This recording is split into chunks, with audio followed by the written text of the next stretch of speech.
Indian Ariane concept है, Aryans का Indian, कि हर रूह जो जिस्म से निकलती है वो एक लिहाज से भटकती रहती है फ़ज़ा में और नए जिस्म की तलाश में होती है, और पिछले जो उसका जन्म होता है उसके गुनाह और नेकी की बाइस वो मुनासिब जिस्म में आ जाती है। मिर्ज़ा साहब की मिसाल उस मोर की है जो जंगल में हो तब भी नाचता है, जो पिंजरे में हो तब भी नाचता है, उसे को देखे तब भी नाचता है, ना देखे तब भी, क्योंकि उसकी फितरत में है।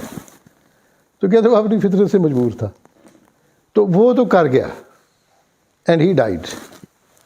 अब बांगे दरा के दिबाचे में सर अब्दुल कादर ने लिखा है।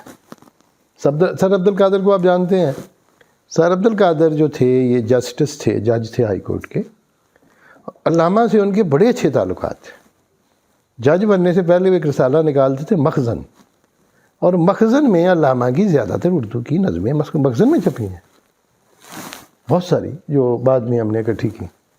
लेकिन फिर सर अब्दुल कादर से भी थोड़े से अल्लामा के इख्तलाफात जज बनने के बाद थे, इसमें कोई शक वाली बात नहीं कुछ।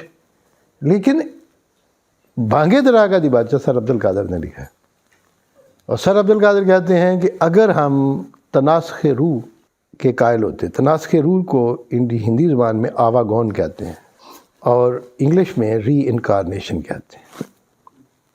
एक हिंदू कॉन्सेप्ट है, सिखों का भी वही है, बुद्धिज़्म का भी वही है। यानी इसको आप कह दें कि इंडियन एरियन कॉन्सेप्ट है, एरियंस का इंडियन, कि हर रूह जो जिस्म से निकलती है वो एक लिहाज से भटकती रहती है फ़ज़ा में और नए जिस्म की तलाश में होती है, और पिछले जो उसका जन्म होता है उसके गुनाह और नेकी की बाइस वो मुनासिब जिस्म में आ जाती है। ये उनका ख्याल है।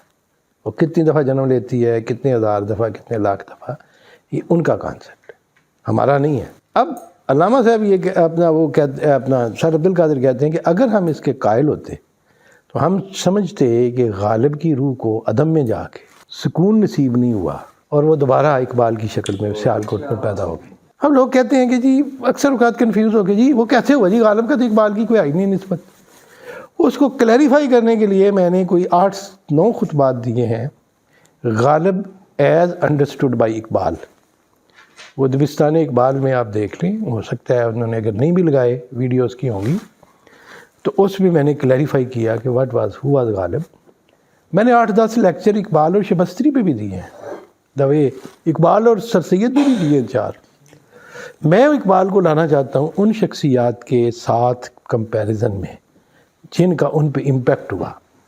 बात और मुख्तसरन ये कि अगर गालिब ना होते इकबाल भी ना होते, क्योंकि गालिब ने जो टर्मिनोलॉजी फ़ारसी की डिवेलप की है, इकबाल ने एग्जैक्ट उस टर्मिनोलॉजी को इस्तेमाल किया। सबसे हैरत की बात यह है कि लोग परेशान हो जाते हैं कि इकबाल जब इन 3 रूहों को सामने आते हैं जावेदनामा में, एक आसमान पे जाते हैं जिसका नाम है फलक मुश्तरी, ठीक, मुश्तरी कहते हैं जुपिटर को, और जुपिटर का आपको पता है उसके 3-4 चांद हैं और बहुत रोशन सितारा है, स्यारा है, सेटेलाइट है। इकबाल जब उससे जाते हैं तो उसके सारे मशहूर हो जाते हैं, और उनको 3 रूहें मिलती हैं, गालिबो हल्लाजो खातून अजम, शूरहाफ गंदे दर सहने हरम।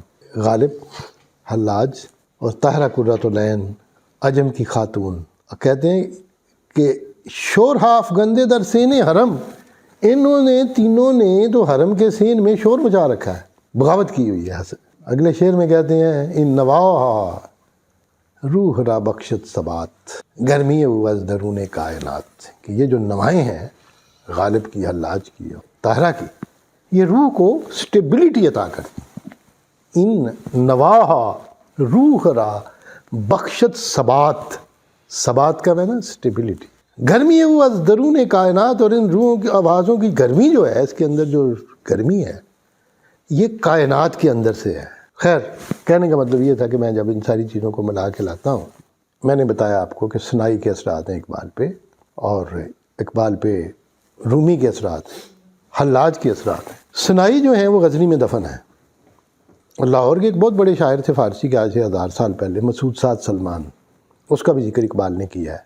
ये नुक्ता मुझे याद, ये नुक्ता मसूद खुशाहंग چیتے کا جگر چاہیے شاہین کا تجسس، جی سکتے ہیں بے روشنی ہے دانش افرنگ، یہ انہوں نے مسعود سعد سے لیا ہے. اور مسعود کا اور بھی کئی جگہ ذکر کیا ہے اقبال نے. حدیث بے خبراں ہے تو با زمانے ساز، زمانے با تو نسازت تو بے زمانے ستیز، یہ بھی اقبال نے مسعود سعد سے لیا. مسعود کا دیوان بھی کمپائل کرنے والے سنائی غزنوی تھے، اور سنائی جو تھے وہ انتہائی بڑے صوفی بزرگ تھے وہاں کے غزنی کے، جن کے اثرات عطار پہ ہوئے ہیں اور رومی پہ ہوئے ہیں.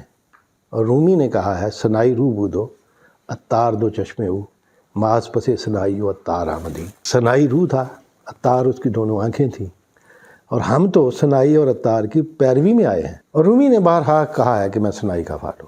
اقبال جب سنائی کی قبر پہ گئے ہیں غزنی، تو انہوں نے پہلے دن کہا کہ جی میں نے نہ کل سنائی کی قبر پہ جانا ہے.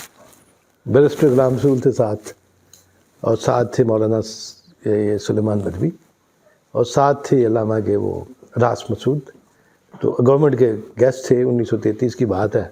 تو علامہ نے غزنی پہنچتے انہوں نے کہا جی میں نہ سنائی کی قبر پہ لے جائے. اور تیسرے دن انہیں ایک بندہ آیا بابا صبح اس نے کہا جی مجھے پتہ سنائی کی قبر، کہتے ہیں بس جلدی چلو، اور چلے گئے سب ساتھیوں کو چھوڑ کے.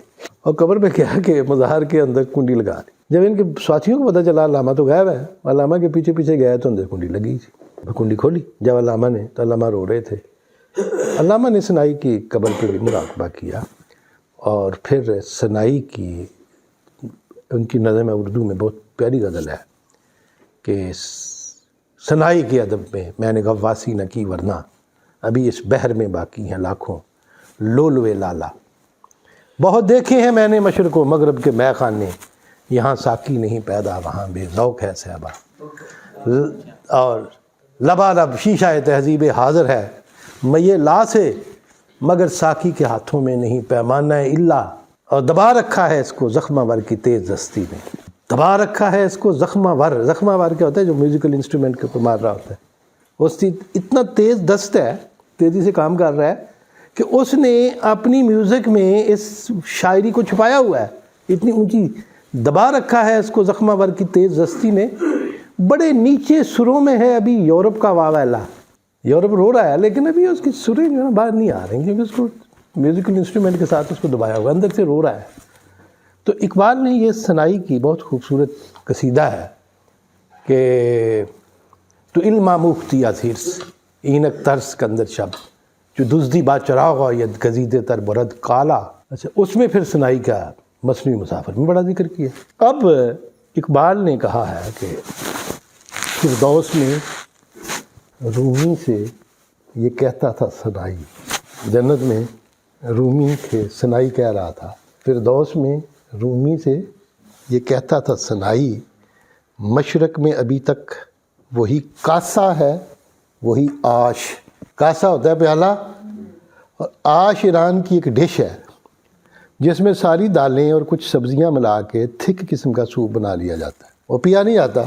جب ان کے سارے جو کھانے ہیں نا، جیسے تکے ہیں، کباب ہیں، ایون بینگن بھی ان کا سخت ہوتا ہے، تو روٹی کے ساتھ لگا کے نا تو اس کو چمچی کے ساتھ کھایا جاتا ہے تاکہ وہ ذرا تھوڑا سا نا نرمی کا تاثر، اس کو آش کہتے ہیں.